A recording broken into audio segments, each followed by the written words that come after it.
Bismillahirrahmanirrahim. Assalamualaikum warahmatullahi wabarakatuh. Perkenalkan, nama saya Adelia Mustika Dwi Putri, NIM 185231134 dari kelas PBS 6C.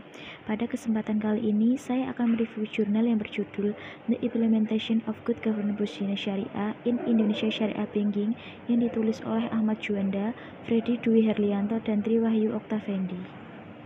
Terjemahan dari judul jurnal tersebut ialah Penerapan Good Governance Bisnis Syariah di Perbankan Syariah Indonesia.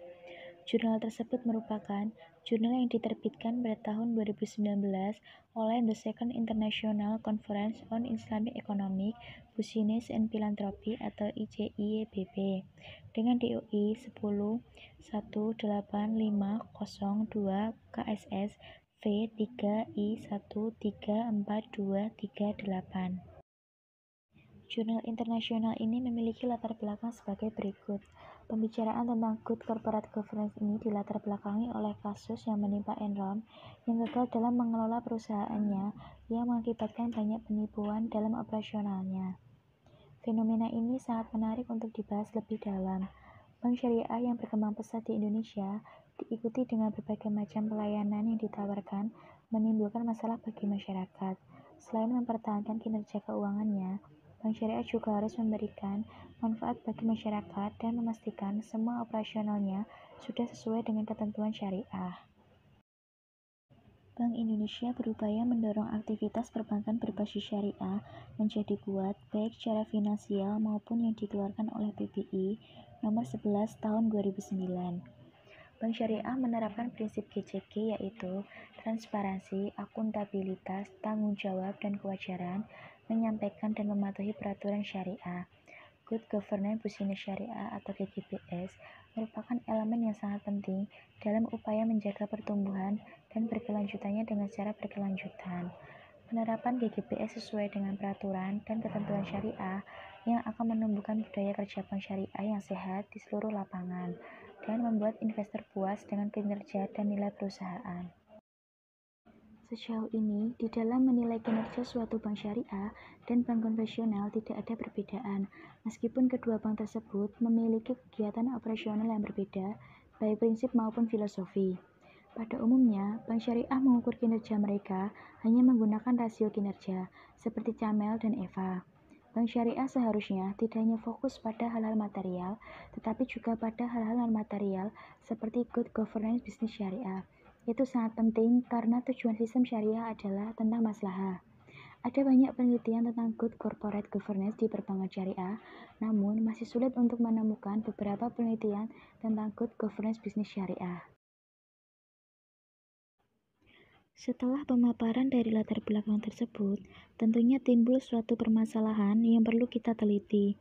Dan permasalahan yang ditulis dalam jurnal ini adalah melihat pentingnya good governance bisnis syariah dalam mencapai tujuan organisasi perbankan syariah. Berikutnya, adapun tujuan dari penelitian yang telah dilakukan di dalam jurnal ini adalah untuk mendeskripsikan penerapan good governance syariah perbankan syariah Indonesia pada bank syariah di Indonesia.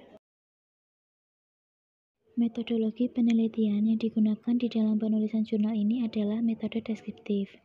Penelitian ini mengambil objek bank umum syariah yang beroperasi dan tercatat di Bank Indonesia dan pelaporan melengkapi laporan keuangan sesuai dengan PSAK 101 dalam laporan tahunan untuk periode tahun 2015 sampai dengan tahun 2017.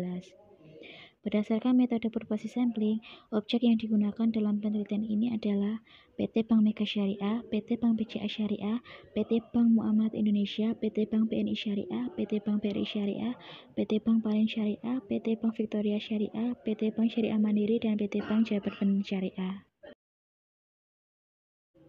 Unit analisis yang digunakan di dalam penelitian ini adalah laporan tahunan dan indikator pelaksanaan GGBS berdasarkan Peraturan Bank Indonesia Nomor 11 yaitu Pelaksana Tugas dan Tanggung Jawab Dewan Komisaris dan Direktur, kelengkapan dan pelaksanaan tugas dan komite serta fungsi yang melakukan pengendalian internal Bank Umum Syariah, pelaksanaan tugas dan tanggung jawab Dewan Pengawas Syariah atau DPS, penerapan fungsi kepatuhan, audit internal dan audit eksternal, batas maksimal penyaluran dana, transparansi kondisi keuangan dan non-keuangan komersial syariah bank. Berdasarkan hasil dan pembahasan, dapat disimpulkan bahwa penelitian ini, Good Governance Bisnis Syariah di Bank Umum Syariah Indonesia, telah dilaksanakan dengan sangat baik. Secara keseluruhan, rata-rata pengungkapan GGBS ialah 94%. Artinya, hanya ada 3 item yang tidak diungkapkan dalam laporan tahunan perbankan syariah. Hanya ada 7 bank yang dapat mempertahankan GGBS-nya dengan skor pengungkapan GGBS-nya tinggi. Bank tersebut adalah BCA Syariah, Bank Negara Indonesia, Bank Rakyat Indonesia Syariah, Bank Victoria Syariah, Bank Syariah Mandiri, Bank Muamalat Indonesia, dan Bank Jabar Banten. Di sisi lain, terdapat bank yang memiliki nilai GGBS-nya rendah. Bank tersebut yaitu BMS. Dalam laporan tahunan Bank Umum Syariah, secara umum, hanya ada 3 item yang tidak muncul di dalam laporan tahunan. Butir-butir tersebut ialah 1. Aspek GGBS yang belum dilaksanakan dan disertai dengan alasannya.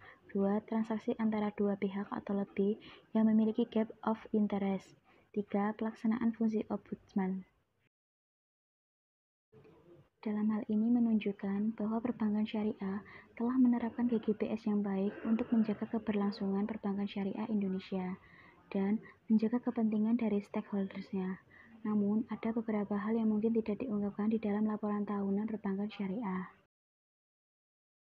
Adapun batasan dan saran dari jurnal penelitian ini ialah teknik analisis data pada penelitian ini menggunakan analisis isi, sehingga ada potensi subjektivitas.